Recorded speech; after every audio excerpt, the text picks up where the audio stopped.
আসসালামু আলাইকুম দর্শক, আশা করি আপনারা ভালো আছেন। আলহামদুলিল্লাহ আমিও ভালো আছি। আমার একটু ঠান্ডা কাশি শুরু হয়েছে, যার জন্য কণ্ঠস্বরটা একটু পরিবর্তন।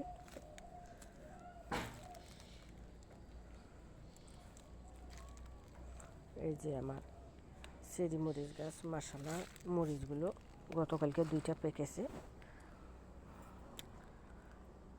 সেগুলো না উঠাইলে হলে পাখিটা খেয়ে নেয়।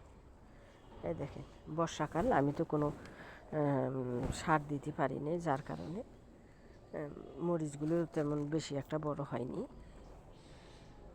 অনবরত বৃষ্টি হয়ে যাচ্ছে, এখানে সার কীভাবে দেব? জৈব সার। এই দেখেন মাশাআল্লাহ কি সুন্দর মরিচগুলো পেকেছে। এই যে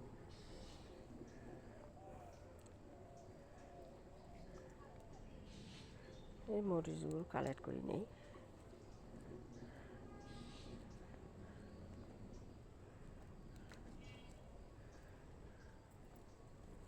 চেরি মরিচ এগুলো বড় হলে দেখলে মার্বেলের মতো গোল গোল হয়, দেখতে খুব ভালো লাগে।